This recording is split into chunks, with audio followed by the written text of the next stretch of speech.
Hello everyone. Now Russia recently signed a contract with India to supply Igla S handheld anti-aircraft missiles और ये contract जो है वो थोड़ा सा डिफरेंट है। इसमें इंडिया सिर्फ प्रोक्योर नहीं करने वाला है बल्कि इसको लाइसेंस मिल रहा है ताकि ये इसको इंडिजिनसली प्रोड्यूस कर पाए। ठीक है, इस वीडियो में हम लोग डिस्कस करेंगे what is this Igla S missile system और ये कैसे हमारे एयर डिफेंस सिस्टम को स्ट्रॉन्ग करेगा।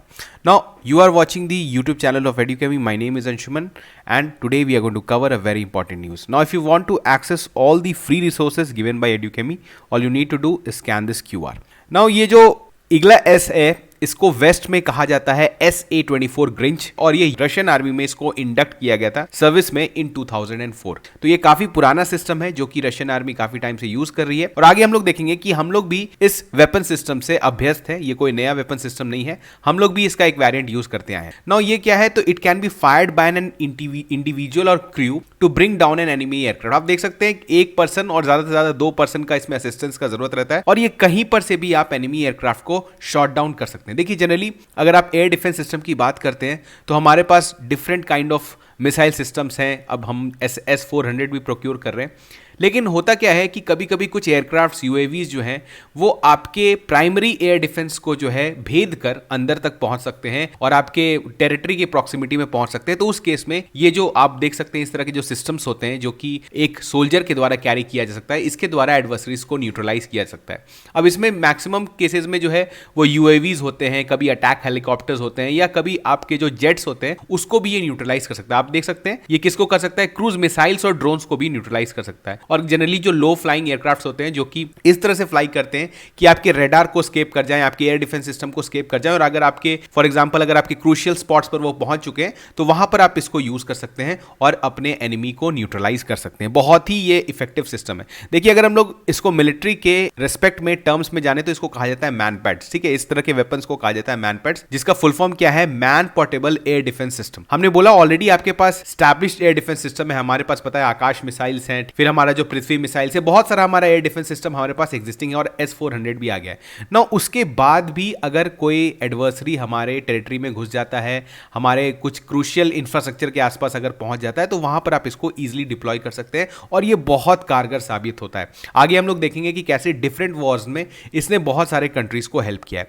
अब इसके थोड़े स्पेसिफिकेशंस के बारे में देख सकते हैं आप। एक ऐसा वेपन दिखता है, ठीक है, इसको आप इजीली कैरी कर सकते हैं। इसमें एक लॉन्च ट्यूब होता है, ग्रिप स्टॉक होता है, साइड्स होता है, ठीक है, और एक थर्मल बैटरी अटैच होता है। अब यहां पर इसके स्पेसिफिकेशंस दिए हुए, लेकिन आप समझिए कि इसमें जो टारगेटिंग जो तकनीक यूज होता है वो basically 3 types of techniques use होता है। फर्स्ट है इंफ्रारेड। नाउ इसमें क्या होता है कि आप मिसाइल जो है वो जो निकलता है वो बेसिकली हीट सीक करेगा। ठीक है, हीट सीकर्स आपने देखा होगा कि जहां पर भी उसे थर्मल एनर्जी ज्यादा दिखेगा, हीट जहां पर दिखेगा तो वहां पर जाके वो जो है उसको मतलब वो अटैक करेगा और उसको न्यूट्रलाइज कर देगा। दूसरा क्या होता है, कमांड लाइन ऑफ साइट होता है। इसमें एक और सिस्टम एग्जिस्टिंग होता है कि ऑपरेटर जो है, जो यहां पर ये पर्सन जो ये लॉन्च कर रहा है, ये जो है ये गाइड कर सकता है मिसाइल को इवन इन एयर, तो ये और भी इफेक्टिव हो जाता है। इसके अलावा एक लेजर टारगेटिंग है कि जिसमें आपने लेजर में लॉक कर दिया है और मिसाइल लॉन्च किया है, जाके टारगेट पे हिट कर जाएगा। तो बेसिकली ये 3 मैकेनिज्म्स में के द्वारा जो है यहां पर इसके मतलब इससे मिसाइल्स निकलते हैं और एनिमी को न्यूट्रलाइज करते हैं। ठीक है, तो आपने एक बेसिकली इसका समझ लिया and these kind of weapons are called man pads. अब हम लोग देखें तो देखिए ये तो रशियन वर्जन है, बहुत सारी कंट्रीज जो है वो इस तरह के मैन पैड्स बनाती हैं। अगर हम लोग यूएस की बात करें तो उनका एक बहुत ही प्राइमरी वेपन है that is called stinger missiles और ये अपने सारे नेटो कंट्रीज को भी ये प्रोवाइड करते हैं and this is comparatively light weight. जो ये हमारा जो इग्ला एस जो सिस्टम है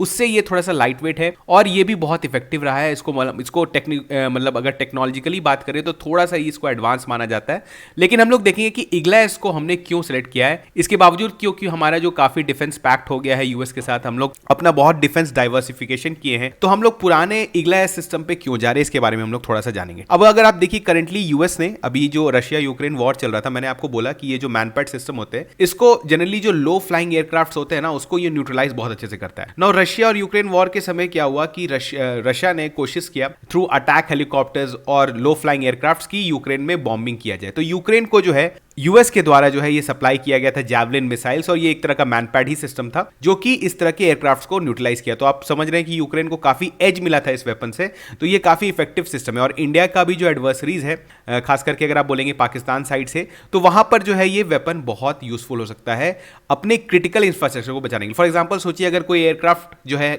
हमारे एयरबेस के नजदीक पहुंच जाता है और प्लेन्स को डिस्ट्रॉय करने की कोशिश करता है, उस केस में आप इसको तुरंत डिप्लॉय कर सकते हैं और ये बहुत इफेक्टिव होता है, ये न्यूट्रलाइज कर देगा। अब देखिए दूसरी कंट्रीज हैं जैसे स्वीडन भी बनाता है RBS-70, it is also a MANPAD system.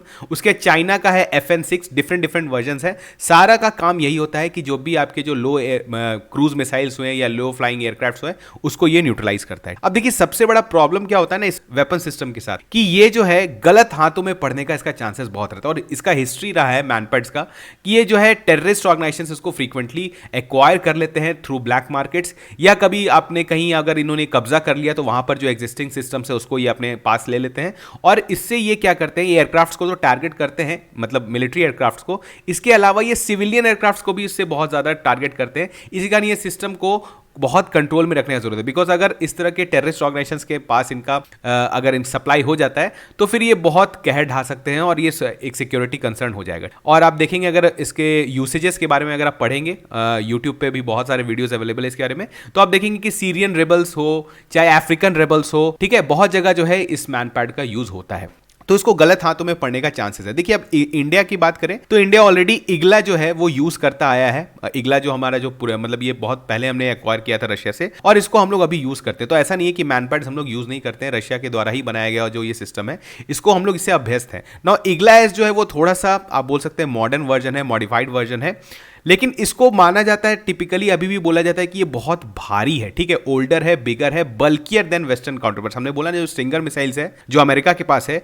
वो रिलेटिवली लाइटर है, ठीक है, वो आप ज्यादा मनूवरेबल है, आप उसको इजीली कैरी कर सकते हैं। लेकिन इसके बावजूद इंडिया ने जो है वो इग्ला एस के लिए गए हैं कि हम लोग इसी को एक्वायर करेंगे। अब इसमें सबसे बड़ा कारण क्या है कि ये जो डील है, ये जो डिफेंस परचेज होने वाला है, ये सिर्फ आप बोल सकते हैं कि this is not procurement deal, यहां पर मैन्युफैक्चरिंग की बात होने वाली है। हालांकि इंडिया के साइड से अभी ये डिसाइड नहीं किया गया कि कौन पार्टनर करने वाला है, लेकिन यहां पर जो है रशियन इग्ला एस का जो है मिसाइल का इंडिया को लाइसेंस मिलेगा अंडर लाइसेंस, और यहां पर डोमेस्टिक प्रोडक्शन होगा। तो यहां पर जो हमारे आर्मी या जो एयरफोर्स के द्वारा यूज किया जाएगा, इसके अलावा हम लोग इसको एक्सपोर्ट्स भी कर पाएंगे। तो एक तरह से जॉइंट वेंचर है, इंडिया को पता है, आपने ब्रह्मोस जो है वो जॉइंट वेंचर में बनाया था रशिया के साथ। तो ये अगर इस तरह के लाइसेंसेस मिल जाते हैं मैन्युफैक्चरिंग का तो डेफिनेटली मेड इन इंडिया का जो है, मेक इन इंडिया वाला जो हमारा जो स्ट्रैटेजी है उसमें भी काफी मदद करता है। साथ में जो है हमारा जो इंपोर्ट कॉस्ट है, आपको पता है हम लोग इतना हैवी बाइंग करते हैं, हम लोग वर्ल्ड के सबसे ज्यादा जो है मिलिट्री इक्विपमेंट्स बायर हैं, उस केस में हमारा थोड़ा सा आप बोल सकते हैं इंपोर्ट बिल घटेगा अगर हम लोग उसको लोकली मैन्युफैक्चर करते हैं, ठीक है। प्लस हमारे जो जवानों को बहुत ज्यादा एज मिलेगा इस सिस्टम से।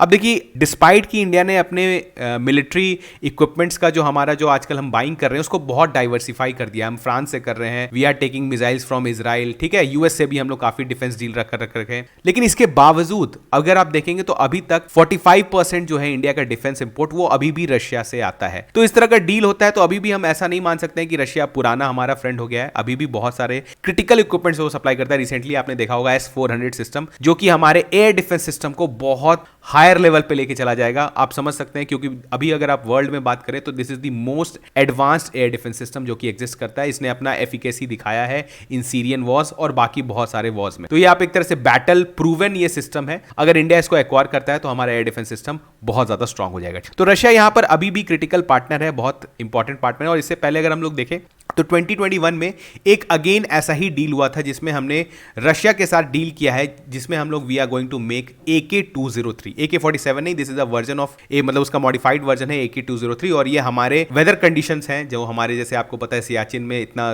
ठंड है, ठीक है, उसके बाद डिफरेंट टेरेंस में जो है डिफरेंट टाइप ऑफ वेदर्स है, तो ये ऑल वेदर गन है और बहुत ही इफेक्टिव रहा है। तो इसको हम लोग रशिया के साथ जो है वो जॉइंट प्रोडक्शन कर रहे हैं।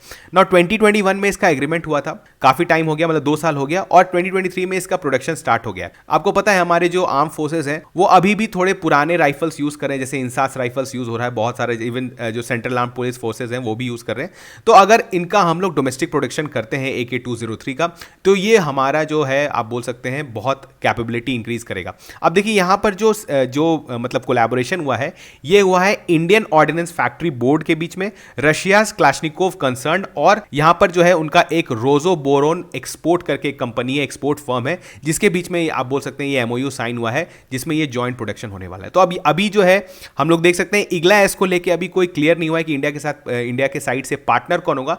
माना जा रहा है कि कोई प्राइवेट पार्टनर हो सकता है ना, ये अगर प्राइवेट पार्टनर यहां पर आते हैं इस तरह के सिस्टम को प्रोड्यूस करने में, तो डेफिनेटली हमारे यहाँ जो आप बोल सकते हैं private enterprise in military equipments, इसको बहुत बढ़ावा मिलेगा और R&D में भी काफी पैसा इसमें इन्वेस्ट होने लगेगा, बिकॉज वंस अगर ये मार्केट हमारे लिए खुल जाता है तो डेफिनेटली यहाँ पर हमारे जो डोमेस्टिक कंपनीज हैं वो इसमें बढ़ चढ़ के भाग लेंगी, because this is a very big market. और सबसे बड़ा बात क्या है कि इसमें एक्सपोर्ट अपॉर्चुनिटीज बहुत ज़्यादा है। तो यहाँ पर हमने देखा कुछ इंपॉर्टेंट चीज़ों को। ऐसे ही अगर इसमें जो इंपॉर्टेंट डेवलपमेंट होगा खास करके डिफेंस रिलेटेड, क्योंकि इस पर बेस्ड आपसे प्रीलिम्स में भी क्वेश्चन पूछा जा सकता है, और अगर ऐसा कोई भी टॉपिक आएगा तो उसको हम लोग न्यूज़ में डेफिनेटली कवर करेंगे। ठीक है, तो चलिए मिलते हैं नेक्स्ट लेक्चर में, तब तक थैंक यू।